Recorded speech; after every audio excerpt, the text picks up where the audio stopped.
Ladies and gentlemen, thank you so much for joining us for this panel. I think we might be at the last panel of the day, so we saved the best for last, and you're in the right spot. Our panel today is a societal impact of computing, AI, and the future of work. So thank you again for joining us. My name is Rich Stuppy. I'm the moderator here as a representative of the Boise State School of Computing. That's a really Boise State's effort in reimagining computing and all things computing, really how to rethink and reimagine curriculum and research and how it impacts society. And it's a good time to be doing that because there's a lot of stuff happening in that regard. I think we're going to have a pretty good time. It's going to be fun, engaging, hopefully educational. I hope that you'll join the discussion if a question comes forward. Probably the most important thing to know is the folks sitting to my left are very distinguished panelists. This is no ordinary dais at the office. We have the good fortune of having them bring depth and breadth of knowledge on education, healthcare, industry, philosophy, and many, many more, and all things as they relate to AI. So we are lucky. We are lucky to have them. With that, on with the show. I would like to have each of the panelists introduce themselves. Hello, my name is Noah. I'm the founder of AI Genius Automations. My company builds AI-powered software and automations. Some of them are within a company, internal, and some of them are client-facing. You know, the people who are like, I have this idea. Like, we can build that. So I'm mostly in the industry side. I've done a lot of stuff with BSU over the past year. I do have some investment in the education side of it. I think that it's important to take part in how AI is shaping the future, so that's why I'm here. My name is Jen Schneider. I'm the Interim Dean of the College of Innovation and Design at Boise State.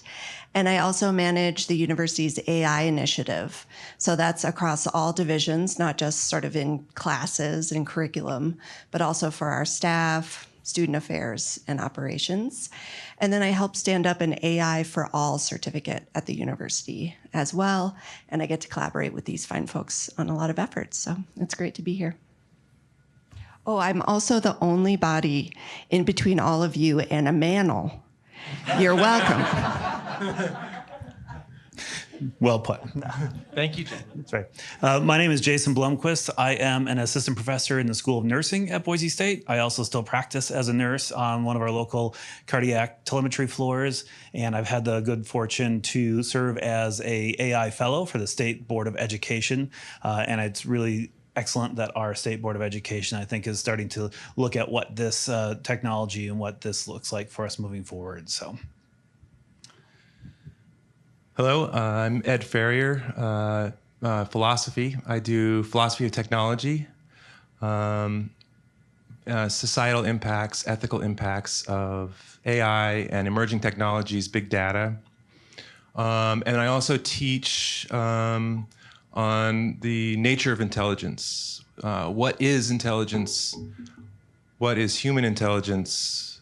What is so-called artificial intelligence? And how are they related to one another? I also, along with my department chair, Dr. Crowley, seated back there, Australian accent, bald head, run the social impacts of computing group here at Boise State, and I'm here not only to serve on the panel, but to recruit. So we want you in our group. If your eyesight is extremely good, you might see my email address there, but it's Edward Ferrier at Boise State. If anyone's interested, our social impacts of computing group started off based on the idea that we needed the issues that were arising due to AI and emerging technologies cut across all the disciplines at the university. And then we realized, wait, they also go outside of the university. And so the purpose of the group is to bring together interdisciplinary team from Boise State faculty and industry folks to discuss the societal impacts and to engage in activities such as this panel. There's a workshop we ran recently on scenario planning for the future, how AI may affect employment, all sorts of things along those lines. So anyways, if you're interested, that's my email address. Talk to Dr. Crowley. Thank you all. You also might note the QR code. The event that Ed referenced was bringing together of 30-ish leaders from the Treasure Valley, from industry, academia, government, and not-for-profit to discuss this very subject. We did it about a month ago. You can access the output by using that QR code if you like. And with that, again, we love questions. So if a question is sparked, feel free to ask it. But I'll start with Jen as our panelist. You've got an interesting position, purview with the College of Innovation and Design and all of the other work that you're doing at Boise State. What sort of generative AI systems, applications, et cetera, are germane to higher ed, and how do you think that that's going? Yeah, that's a great question, and I know because I wrote it. Thank you so much for asking it. I would say that I did paraphrase. And I think all of the tools and none of the tools are good for higher ed right now. So if you did a survey of folks at Boise State, you would see that every tool that you're all familiar with is in use by someone at the university. Probably a lot of those are against policy, like folks are using their Boise State emails to sign up for tools that they probably shouldn't be. Lots of folks are using Gemini, that we are a Google campus, so they have access to Gemini. We have about 500 licenses for faculty and staff to use chatgpt.edu. But the reason I say none of those are great is because, it is really hard to find a tool what is happening. I was about to say that is the most enlightening answer I've ever gotten, and then the blind started going down again. So it's another gendered attack. Cool. None of these tools are great for the university because we're really looking for three things. They have to be affordable. We're a state university in Idaho, and if I want everybody on campus to have access to, one of the better versions of ChatGPT, it would bankrupt the university. We couldn't do it. They also have to be safe, right? We have access to a lot of privileged student information and staff information, and so we need to be able to sort of have sandboxes where information is not going out to train models. And they need to perform well. That's actually been the hardest thing, is if you get an affordable tool that's also safe, probably people don't want to use it because it's not behaving very well, right? So we have a platform right now that we're experimenting with that has a lot of LLMs under the hood. The interface isn't great. So I think that's what is making, when we think about the future of work at Boise State, we think about training, this is really the hard problem, is it's like a small city across the river. And you have some folks who are super users, and you have some folks who are never ChatGPT, I'd rather die. And most people are in the middle, and you have to create a tool that's going to serve all those folks. It's a tough problem. Great. Oh, we got a hand, Rich. I don't know. Shoot. Is it too early? Not at all. Not at all. So, hi, good afternoon. This question is for all of the panelists. So, when I hear about AI adoption in my workplace, the conversation is really focused around efficiency and cost savings and improved quality of output. I want to take the conversation in a slightly different direction and ask you, what do each of you find most meaningful about your jobs? And if you use AI in your job, how has that helped or taken away from that meaningful experience? I'll just say most meaningful part is working with people. And if I can use AI to bring people together, that's great. And if it gets in the way of that, I'm pretty mad at it. So working in healthcare and choosing to be a frontline nurse in healthcare, I have a very similar idea of what makes my job valuable is not necessarily all the data information. It's how do I get that person I'm working with back to a place of wellness, right? And sometimes that's going to be really beneficial if I have tools. I can't memorize the entire drug book. I've tried. I can't. We come up with new drugs every day. And I can't memorize every single interaction or every single side effect. And how do I teach my patients that? How do I make sure that every single time, thousands of times a week, when I'm delivering a medication to a patient, that I know I'm doing it safely? So if I can have a tool that can help me with that, I'm all for it. If that tool starts making clinical decisions for me or starts trying to educate the patient for me, it takes away my ability to be there and hold their hand, if you will, then I'm not as for that tool in that moment. But I think you bring a great point, which is one that I was going to talk about a little later, is really thinking about what pieces of our job do we value, what pieces of work are meaningful and give dignity, and making sure that we're not giving up those pieces in the name of simply efficiency.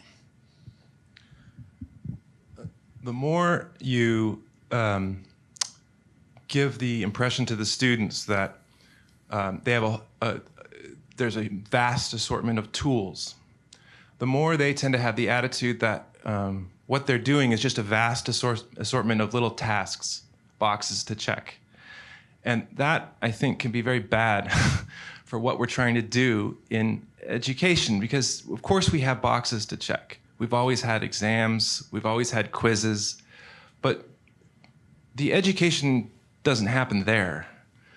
And so the proliferation of these tools, while they can be very helpful, and I am working to incorporate them into the way I teach, into the assignments. So I'm not advocating a bury your head in the sand approach to the tools that are out there at all. But I think we need to recognize that the very fact that we're showcasing so many tools in itself can be bad for what really matters in education.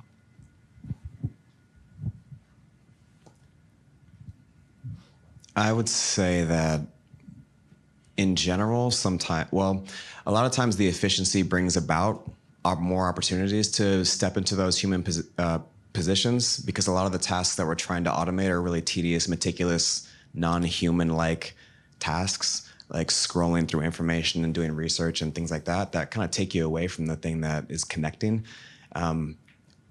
which is one of the reasons why I like it the most. But also, I mean, this just happened 30 minutes ago. I was out there at the Meridian Library's Unbound desk, and they have the little 3D printer sitting there, and it wasn't going. I was like, why isn't it going? And they're like, we can't, something happened to it. This thing is too high up, it won't go. And so I pulled out my phone and I put the video function on the ChatGPT so I could see the thing. And I was like, okay, this is what's going on. And like, we don't know how to fix it. And they're like, oh, adjust these knobs. Like, no, that's not high enough. Oh, so if you reach in the back, there's a long rod. If you turn that rod, and it worked. And so now they're sitting out there with their 3D printer, like, able to be used, and they can now demonstrate the thing that they came here to demonstrate instead of having it sit there. It's little things like that I feel like get overlooked, because now these people get to come here and interact with people and not be like, oh, it's just, you'd have to come to the library to do the thing. And there are so many of those, because it is such a general purpose tool right now. We're still figuring out all the different things that it can do. I think it is a misnomer when people use it to replace the human element as opposed to enhance the human element. But I don't think that's really an issue of the technology. I think we get to decide that. That's my view.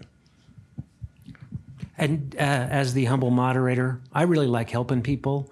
Where I find AI particularly helpful is sometimes I am not as articulate and as understandable as I'd like to be. And sometimes the AI systems can help me really simplify and make the message that I'm trying to give to people a little clearer. Great question. That was awesome. Next to Ed. Ed, your work with cognitive effects of AI for people both in academia, as you just mentioned, and in the workforce. Can you talk a little bit about what you've learned and the questions that you've raised around how using AI might impact people's ability to deliver on their cognitive functions? Yeah, absolutely. So the slogan I want to stress to y'all is short-term solution, long-term problem.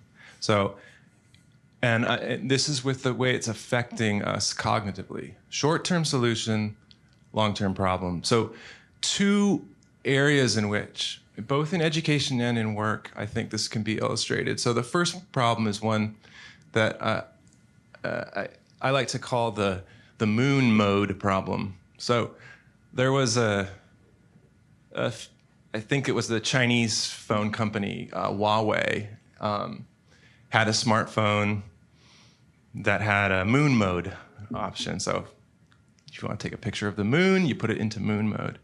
And lo and behold, people that used that were taking these amazing pictures of the moon.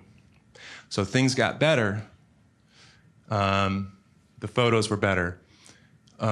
They also looked a lot alike. And the explanation that was given, this is contested by Huawei, by the way, so if anyone here is from Huawei, you can correct me. Please identify yourselves. The explanation that was offered by tech journalists was that it was actually taking high-resolution images of the moon and interposing those onto the photos you were taking. So how does this apply to AI? And we've all noticed in education, for example, the writing has gotten better. And that's great. I think that's good. It's all becoming the same. And I think that's bad. Now, it's a long-term problem because I think if you lose your diversity in what's written, you don't necessarily suffer the consequences right away.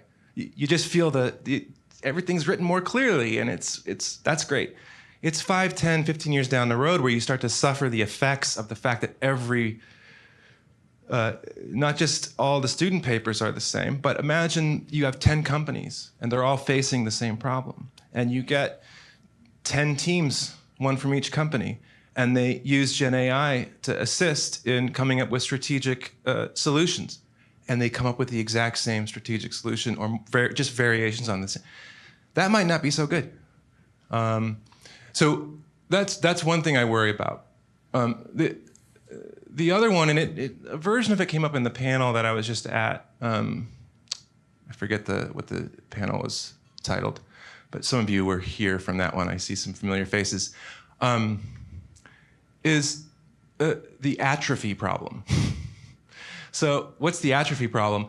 Well, we get this technology that can sort of, Conrad in the past panel was mentioning this, there's a bunch of sort of repetitive sort of tasks in our jobs that we'd like to stop doing, free up our time for the more exciting stuff.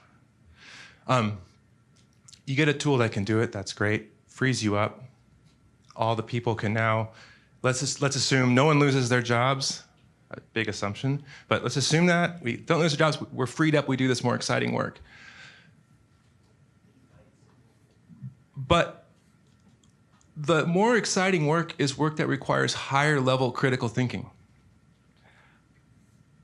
Where did we get that skill from? How did we develop that ability to do that thing? I think most of us got it by doing the more mechanistic stuff earlier on. And so if you were to have, say, your law firm that realizes they don't need legal assistance because at that level it can be done by AI, that's great for the attorneys for this generation. But where do you get the attorneys for the next generation? And so I think this is another thing where short-term benefits, but long-term problems. It's the atrophy problem because you're allowing those some of these critical reasoning muscles to atrophy. So then you're no longer even going to, either you or the next generation won't be able to solve some of the problems that arise. So anyway, those are two. Yeah. And Probably went on too long on that. No, but it strikes me I feel strongly about those problems. It strikes me that those two problems, the kind of are a positive feedback loop, and they kind of feed on themselves. Jason. We did have a question. Oh, a question. This is actually for Dr. Edwards, on just what you were talking about. In the past couple of months, you've seen an increase in studies and reports that show that the more people that can use these AI and LLMs, and the more they outsource their thinking to, we're starting to see a large impact to their critical thinking abilities. And we are already seeing that with the 3 years that we're in. How do you guys feel that we can either combat that, or how do you guys feel in terms of academia? I asked the last panelist and the other one, they basically just kind of gave me it is what it is sort of thing. How do you guys feel on a specific topic and how that can impact us in the future? Or kind of speed running to the movie Idiocracy a little bit. So I was just reading a study that, it's weird the way they publish these things, will come out in the future, April of 2025. It's a Microsoft study that confirms some of this stuff. So if you take knowledge workers, so this is a term for,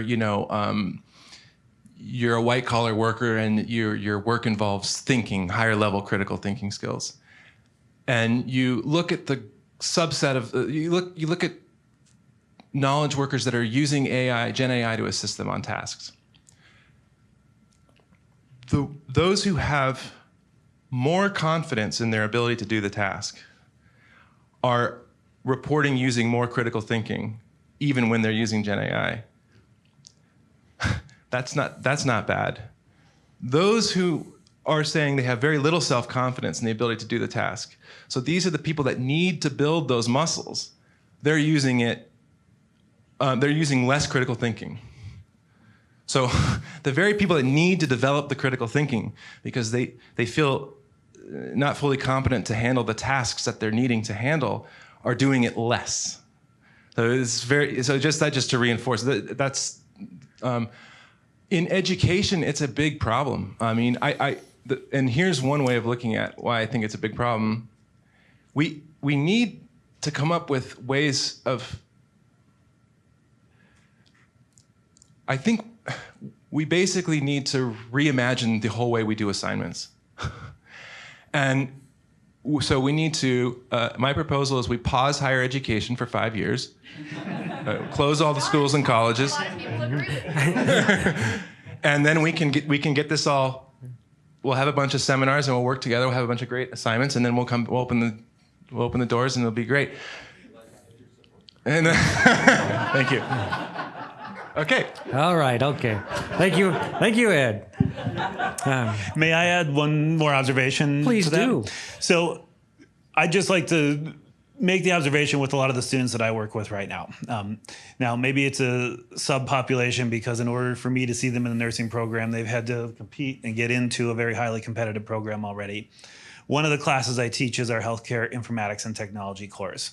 And we spend a lot of time in that course actually talking about how do LLMs work? How are we seeing them in healthcare, making them use them? And I use the word make very specifically because I've been finding internally about a third to a half of my students are really resistant to use it at all. And sometimes that's for the exact reasons that you're talking about. They are already thinking ahead. They're saying, I'm motivated to learn. Is this helping my learning or is this hindering? So I just want to make that observation because I think sometimes we're doing this blanket statement that all students are out there just cheating away and using this, but I don't think that's necessarily the case. Okay, so I did a presentation one time at a Rotary Club and at just kind of a practical AI usage, and an older gentleman in the back stood up after when we were doing questions, and he said, in my generation, everyone knew how to do math, and then the calculator came out, and we lost that ability. You know what I mean? And it was interesting. Well, it was interesting for a few reasons. One, because he was tearing up while he was saying it, and I was like, how much weight there is behind watching the skills that you spent so much time become less and less relevant in the world that you're living in. That's really human issue, kind of on the side. But he asked me, he's like, He's like, what do you think about that? Don't you think that's a problem? And I said, no. I mean, because there's two reasons. One, because you're right. People can't do math in their heads like you can, and we're fine. And you can't do elliptical calculus on a calculator. The levels will change. Most of the people in this room can't do a fraction probably of what I can do with AI because it's hard. If you go out to solve difficult problems, you're never going to lose your critical thinking skills. It doesn't matter what the tool is. The reason why people excel and decide to do those things is because they see great things being accomplished and they go and try to imitate those things. It's not the tools that decide that; it's the people. Like the tools are relevant. Me and Ed kind of disagree on this because I feel like the threshold is being lowered. It's exposing more of like what we actually are. That gave us an easier path to wuss out and think less. And you're seeing people take it. And that has nothing to do with the technology. It has to do with the people. They're making the choice, because unless they're being held at gunpoint, then they get the opportunity to choose whether or not they want to take the thinking route or the non-thinking route. And I think that if we are in a position right now, where I think we are kind of in the beginning stages of where this technology is nascent, we can decide, we can set the tone for this. Instead of being like, no, don't use it, it's going to stop you from thinking, be like, why don't you use it to do something 10 times harder than what you're doing right now? Because then you still have to think.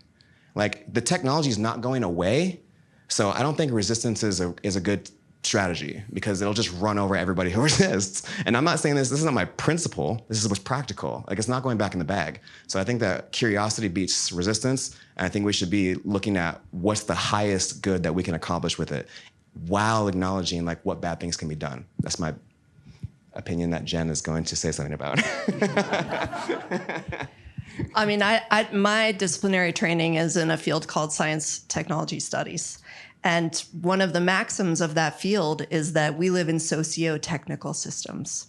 And it becomes very, very difficult to separate out what's human versus what is tool or machine. Humans create tools and machines and tools also shape us. They shape our behaviors, they shape the world we live in. And so I think you can say it's up to individuals to make decisions about how they act with things. But they also have sort of things like path dependency that predict where we're going to go and how we're going to act, right? And so I think we have both some agency to determine where we're going to go with these technologies, and those technologies are dictating to us how we act. And I think we're seeing that at the government level, at the national level, at the very local level. And so I would just say it's a little more complicated than guns don't kill people, people kill people. It's a complicated problem that we're talking about. Can I follow? I think you just made the delineation between humans making decisions about the tools they would use. That was the kind of delineation between like an agent, a human person making decisions, and a tool. And we keep talking, and we commonly refer to these conundrums, these problems, these issues, this is another tool. You compared it to the calculator. You compared it to, and the society will adapt to this. Is intelligence a tool? Can we even call yes, it's technology, but can we call AI a tool when it can make decisions? Intelligence is different than a calculator, and this changes the paradigm of how we relate to the world. The whole ethical, are we all creating new forms of, this is it. Can you safely call this a tool? You guys just want the philosopher to talk the whole time, I guess. Fine. Hey, Ed, go easy on us, okay? Okay, I'll try to go really short.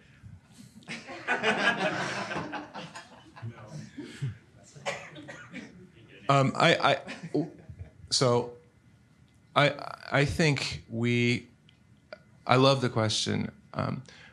I think we're just getting into this space and we have no idea how it's going to pan out as far as the impacts of artificial intelligence have on our own value as human beings. And I think how we value ourselves could change a lot in the next 5 or 10 years, and not necessarily for the better. I was told to be short, so. Well done. I got you next, Brady. But I want to save some room for Jason and Noah. Jason, you've already talked about your deep knowledge in healthcare and AI. So talk to us about sort of the whole, I guess is it an argument, or are we figuring it out? AI versus real doctors and nurses. How do they, what's the right way to think about that? Well, it plays into all the questions we're just asking right now. And I think this question comes from, we see a lot of interesting research and reports coming out recently where you're pitting, AI against doctors on, does AI diagnose better than the doctor runs self? How do they work together?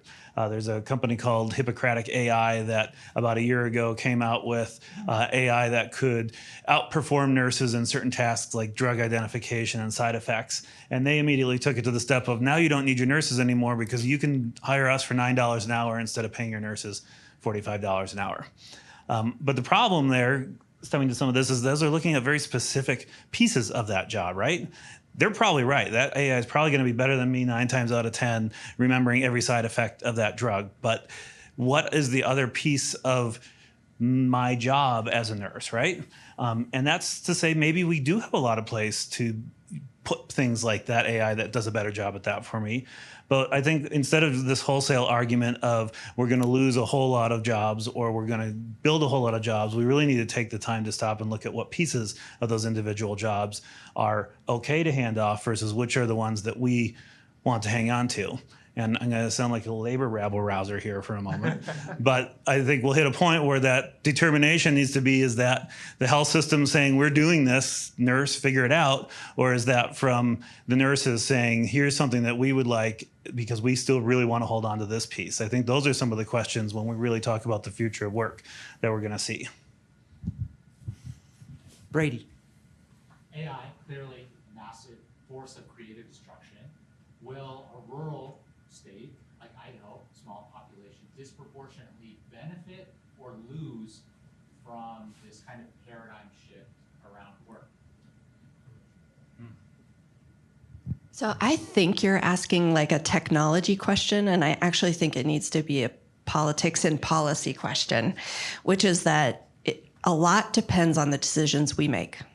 And so if we continue to provide broadband access and 5G to rural communities, and we continue to invest in those, and there are not political misalignments against types of technologies, I'm trying to be careful how I speak here, there is a lot of potential for AI. I mean, we can talk about AI and ag. We could have talked about that for all of Hackfort, right? The intersection of those two things. There's a lot going on in that space.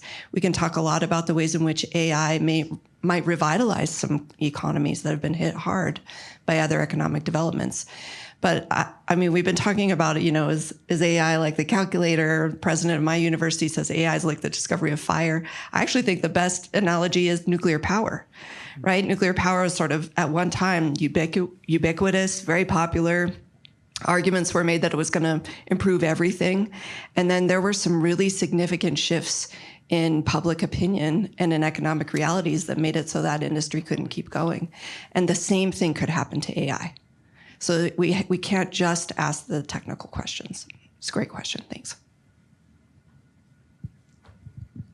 That was awesome. Great question, great answer, great audience. Give yourselves a hand. Speaking of a great audience member, Mr. Dwight. So something more practical maybe, which frames the way I would say I'm probably more in Noah's camp than the rest of you as far as it being a positive. But coming from the healthcare space, if a car accident took place and a person was being rushed into the ER, you have a physician who's highly skilled, very intelligent, very practiced, who has to make a split-second decision on a critical life and death situation. I saw recently a use case for AI where data from all the medical records that this individual would have had could be pulled together and presented to this physician so that it would amplify their ability to make a split-second decision, maybe to save a life or change the trajectory. So to me, that seems like a very easy thing to say yes to. Now, whether or not there's downstream philosophical or good for society things, I don't know that I have the answers for those, but I don't know how you can resist that. I know Noah's got a great answer for that. I just like to add one piece. I think that sounds great. I also, from personal experience, know how flawed and riddled our health records are, and garbage in, garbage out on some level. So as much as that is amazing, we've got to work first to figure out how to make sure that that doctor and that AI are getting the right information. I agree. But yeah, I think you're right, Dwight. I've seen actually healthcare and fintech are the two highest industry adopters of AI technology, and I think because they have some of the highest motivation to get it right every single time. There are specific use cases. It's not general all the way across, but when they find the thing that works, they're really sticking to it. And one study that I read that sticks out is the lung nodule scans. Have you seen that one? Yeah, like the speed and accuracy that AI can detect the scans versus like a physician, it's kind of a joke, like when you compare them against each other sometimes. And it's just gonna take once. It's gonna take one time, the story where it's like, physician refuses to use AI and person dies where we know this could have done such and such. It'll take one time. Or and the other way. Right, yeah, but well, it's going to be different when we start building data. Right now, I think it's scary because we don't have enough evidence to reasonably support, like especially a replacement, maybe an augmentation where you're having them work side by side. But I think that because I've heard that a lot. Like, what about the malpractice? What about when it gets it wrong? What about bad data? I think over time, as the systems get better, we'll have enough data that it'll be considered malpractice to not use AI. Or to not use some of these systems when we can prove over and over again that they're doing a better job. And when you have something that gets really emotional, like someone like losing their life because someone takes a principled stance against the technology or something like that, I think we'll see other kinds of shifts. This is what is AI not hitting? It's hitting everything. Like, what a wild, wild time to be talking about a subject like this, and just we're gonna ask Noah a question. But one of the things I wanted to point out was, I don't know if you've ever worked with somebody that was a real expert in their field that had lifelong learning. They approach a problem and arrive at an answer in a way that sometimes they don't even understand. I can guarantee you that the answer to that problem was not in the documentation. It was a multi-sensory experience of a multi-sensory experience. There's probably a lot of spiritual things you could say. I don't know what it is, but it's not in the documentation. And so I would think about that when you're thinking about how all the data in the world is gonna produce expert level execution. Okay. I got you next, but I got to get to Noah. He paid to be here, so I got to get his knowledge. No, that was a joke. He was not he did not. No one here was compensated for being here. Okay. No, you work with all sorts of people in all sorts of businesses to use AI to be more, to be better, to be more. Help us with, give us some short-term quick wins that everybody in this room ought to be thinking about to do what they do better.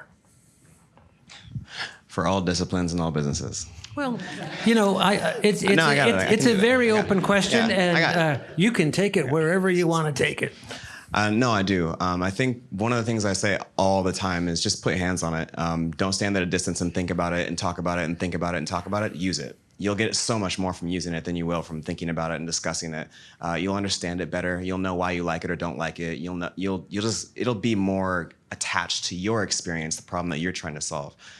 If you go to use, let's say, an LLM or like a large language model, like a ChatGPT type thing, one thing that I encourage people to do is use it for your ideation process when you're trying to come up with ideas for the next thing to do. That's probably one of the lowest hanging fruits that I don't see people take very often. They try to go right to a solution instead of saying, how could I solve this problem?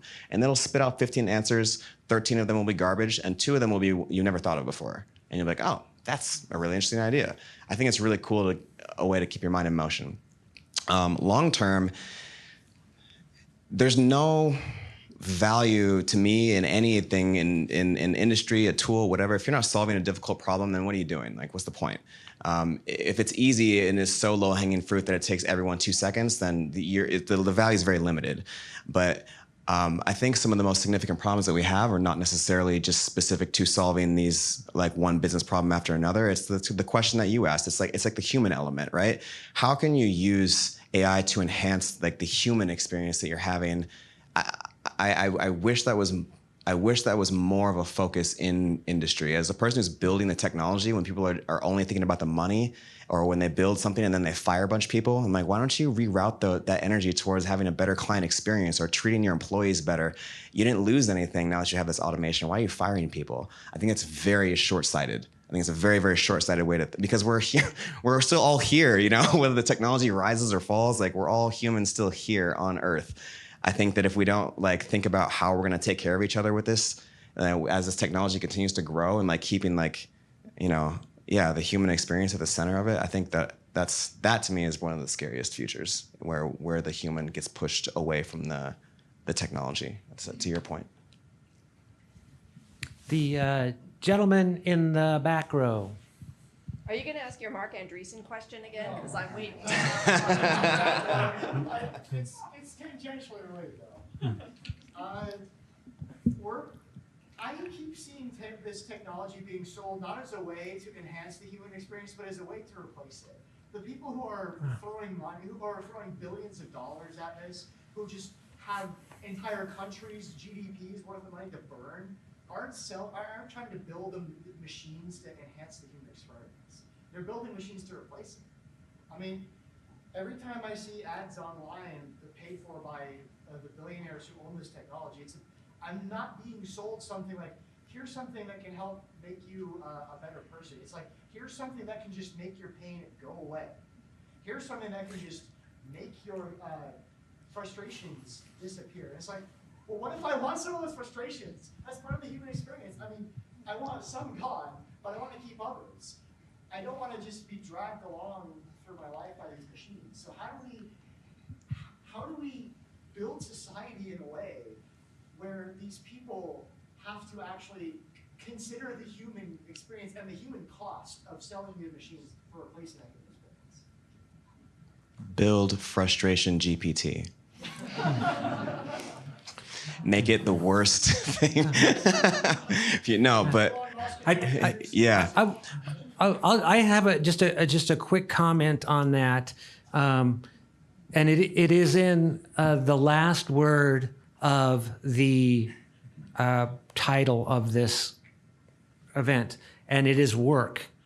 And what you talked about is you talked about frustration, struggle, in enduring that which you might not have to endure, to get better at something, to produce a better human, to aid in your own personal flourishing, is how I took what you were talking about. And I think work is a generic term for doing that. You might be talking about work in terms of a commercial capacity, but I think you can also talk about work in terms of putting in the work to be the better thing that you want to be. And I don't know that those are necessarily as orthogonal as your question makes them out to be. I Thank you for that, Rich. I might just answer that a little differently, which is I think you are asking specifically the sort of political economy question of AI.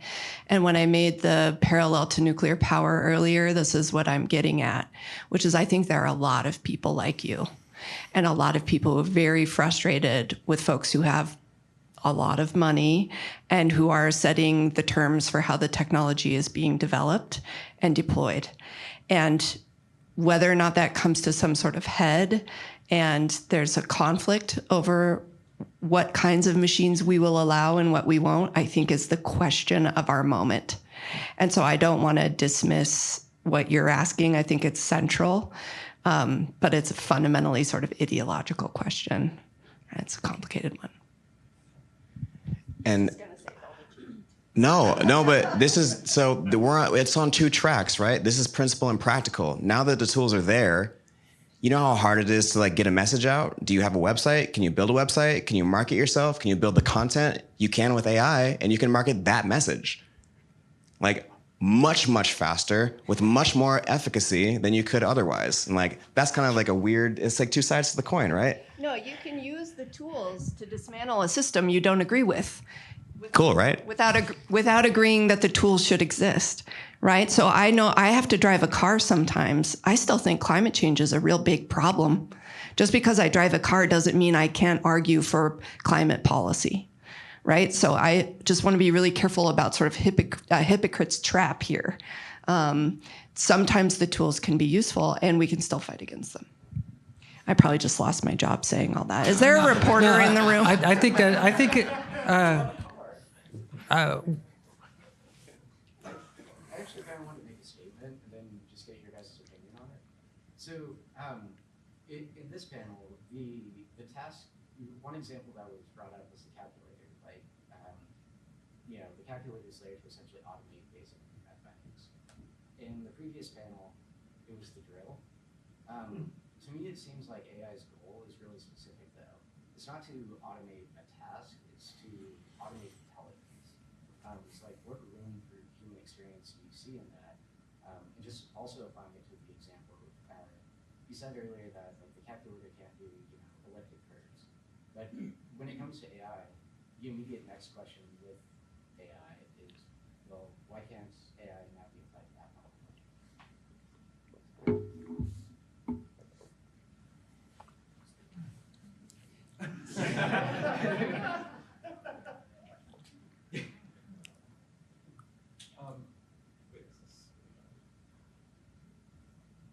Okay, there. You say that those analogies are not, let me just make sure I get the question right, and then I'm going to respond. So the analogies to specific tools, you're saying, are not quite apt, because really what we have here is not a specific tool, but this thing that's sort of like this intelligence, which is not really in the category of tools. Is that? We're not automating tasking, we're automating intelligence and then applying that to tasking. And then are you saying that that makes it especially problematic? Or you just wanted our comments on that claim? Because it scales, right?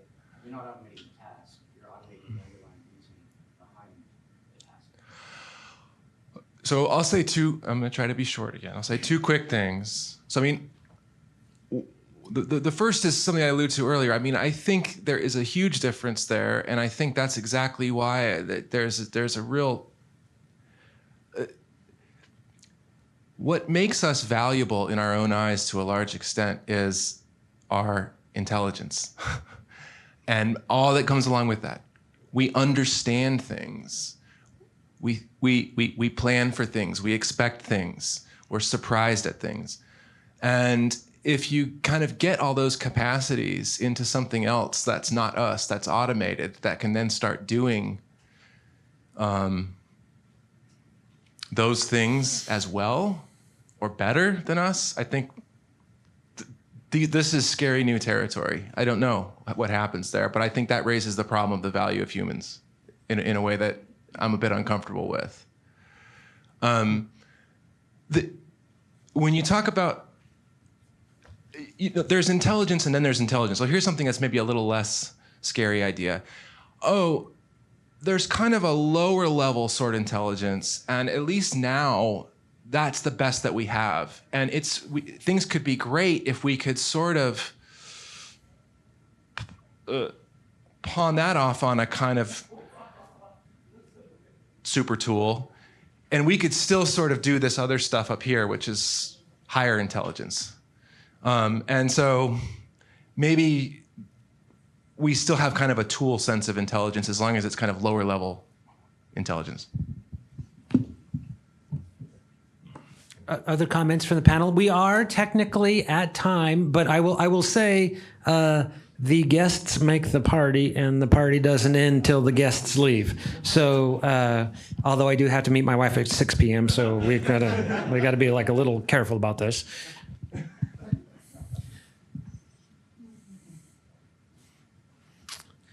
I saw a hand from Brittany. Oh, wait, sorry. Noah was got the draw. That was a pregnant pause. I'm excited. Well, I mean, I feel pretty strongly about this in the opposite direction. It's one of the things that we talked about in their class. Like, I don't think that the value of humanity should be based on their intelligence. What about people with learning disabilities? So is the value of humanity like if it's some kind of scale of intelligence, then we have a clear metric already to measure like so many ways. Like, oh, you're less valuable, you're more valuable.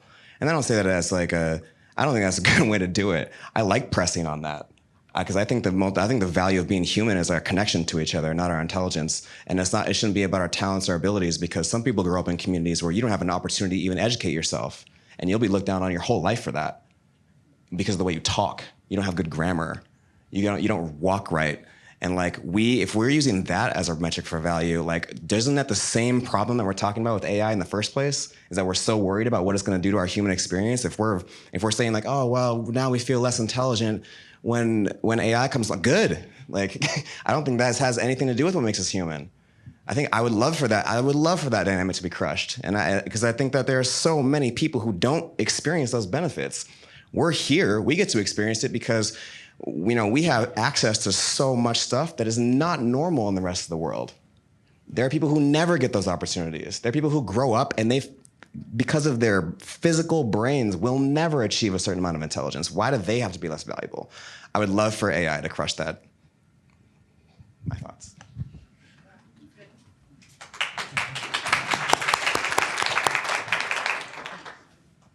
So we're not going to use AI for eugenics. Got it.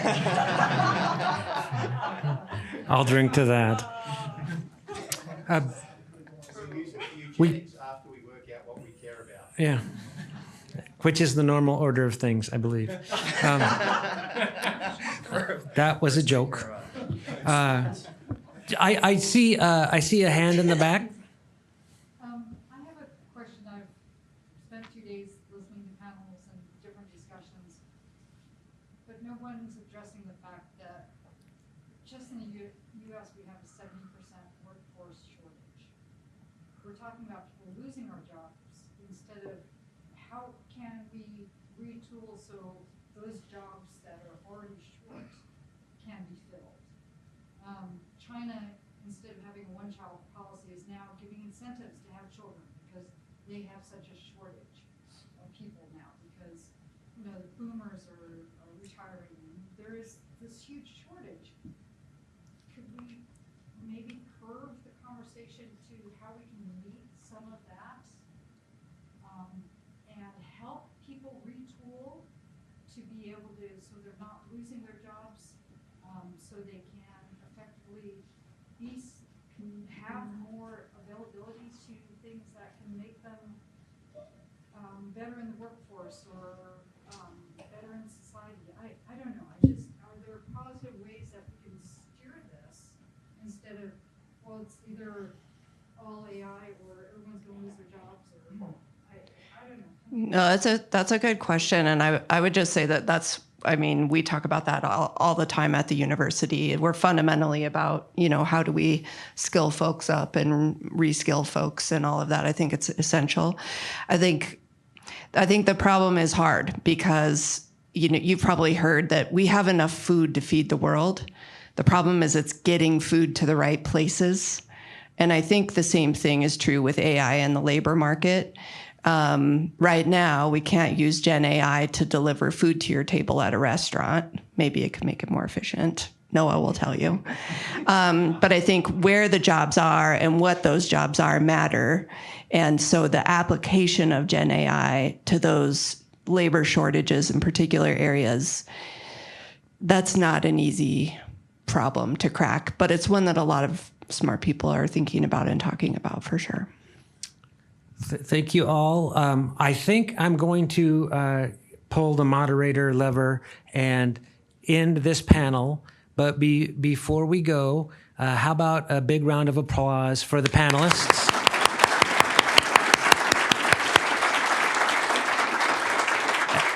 And how about a big round of applause for the audience? And if you enjoyed this panel, and since you stayed here the whole time, that basically means you enjoyed it, whether you admit it or not. Please, as you go out tonight and this weekend, be kind to a person that you meet. And if you're using an AI tool this weekend, be kind to that too. They might be running the show in the future. So thank you very much.